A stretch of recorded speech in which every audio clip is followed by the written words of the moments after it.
ಅರೆ ಕಡಿಮೆ ಹಾಕು ಆದ್ರೆ ಅಸ್ಲಿ ಹಾಕು. MDH ಕಾಶ್ಮೀರಿ ಕೆಂಪು ಮೆಣಸಿನ ಪೌಡರ್. ಅದು ಆ ಭಾಗದ ದೊಡ್ಡ ಜಾತ್ರೆ. ಲಕ್ಷಾಂತರ ಜನ ಭಾಗಿಯಾಗಿದ್ದ ಅದೇ ಜಾತ್ರೆಯಲ್ಲಿ ಅದೊಬ್ಬನ ಬಂದೂಕಿನಿಂದ ಗುಂಡು ಹಾರಿತ್ತು. ಶಾಸಕರ ಪುತ್ರನೇ ಫೈರಿಂಗ್ ಮಾಡಿದ್ದ. ಈ ಬಗ್ಗೆ TV9 ವರದಿ ಮಾಡ್ತಾ ಇದ್ದಂತೆ ಮಾಜಿ ಸಚಿವರ ಪುತ್ರನ ವಿರುದ್ಧ ಕೇಸ್ ದಾಖಲಾಗಿದೆ.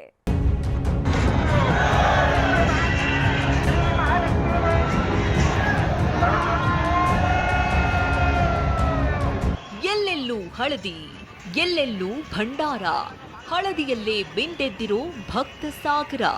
ಇದು ಬೆಳಗಾವಿ ಜಿಲ್ಲೆ ಗೋಕಾಕ್ನ ಲಕ್ಷ್ಮೀದೇವಿ ಜಾತ್ರೆಯ ಸಂಭ್ರಮದ ದೃಶ್ಯ.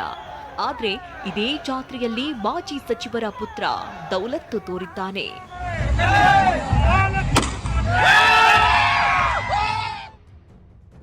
ಲಕ್ಷ್ಮೀದೇವಿ ಜಾತ್ರೆಯಲ್ಲಿ ಮಾಜಿ ಸಚಿವರ ಪುತ್ರನ ದರ್ಪ.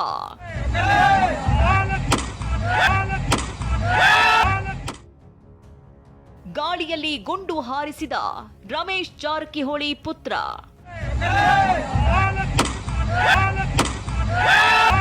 ಲಕ್ಷ್ಮೀದೇವಿ ಜಾತ್ರೆ ಬೆಳಗಾವಿ ಜಿಲ್ಲೆ ಗೋಕಾಕ್ ಪಟ್ಟಣದಲ್ಲಿ ನಡೆಯೋ ಜಾತ್ರೆ ಅದ್ಧೂರಿಯಾಗಿರುತ್ತೆ. ಭಂಡಾರ ಎರಚುವುದೇ ಈ ಜಾತ್ರೆಯ ವಿಶೇಷ.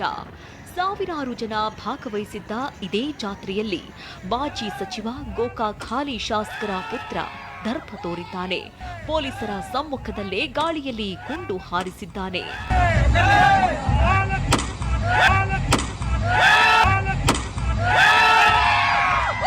ನಿನ್ನೆ ಸಂಜೆ ಜಾತ್ರೆಯಲ್ಲಿ ಜನಜಂಗುಳಿ ಇರುವಾಗಲೇ ಶಾಸಕ ರಮೇಶ್ ಪುತ್ರ ಸಂತೋಷ್ ಜಾರಕಿಹೊಳಿ ಗಾಳಿಯಲ್ಲಿ ಗುಂಡು ಹಾರಿಸಿ ದೌಲತ್ತು ತೋರಿದ್ದಾನೆ.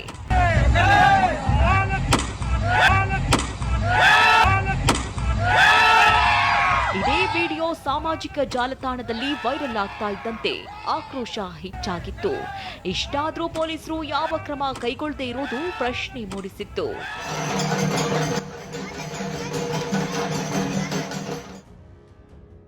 TV9 ವರದಿ ಬೆನ್ನಲ್ಲೇ FIR ದಾಖಲು. ದೃಶ್ಯ ಆಧರಿಸಿ ಸ್ವಯಂ ಪ್ರೇರಿತ ದೂರು ದಾಖಲಿಸಿಕೊಂಡ ಖಾಕಿ.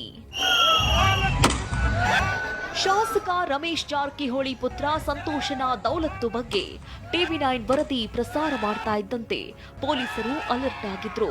ಫೈರಿಂಗ್ ದೃಶ್ಯ ಆಧರಿಸಿ ಪೊಲೀಸರೇ ಸ್ವಯಂ ಪ್ರೇರಿತ ದೂರು ದಾಖಲಿಸಿಕೊಂಡಿದ್ದಾರೆ.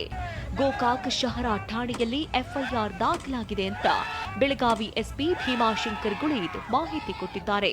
ಜನಪ್ರತಿನಿಧಿಯ ಪುತ್ರನಾಗಿದ್ದುಕೊಂಡು ಬೀದಿಯಲ್ಲೇ ಕಾನೂನು ಉಲ್ಲಂಘಿಸೋ ಇಂಥವರಿಗೆ ಕಾನೂನು ರೀತಿಯಲ್ಲೇ ಪೊಲೀಸರು ಪಾಠ ಕಲಿಸಬೇಕಾಗಿದೆ. ಸಹದೇವ್ ಮಾನೆ, TV9 ಬೆಳಗಾವಿ. MDH ನ ಕಿಚನ್ ಅಲ್ಲಿದ್ರೆ ನಾವು ಎಲ್ಲವನ್ನು ಮಾಡಬಹುದು. ಬೆಂಗನ್ಕ ಬರ್ತಾ, ಆಲೂ ಗೋಬಿ, ಭಿಂಡಿ ಮಸಾಲಾ, ಇನ್ನೂ ಬಹಳಷ್ಟು. MDH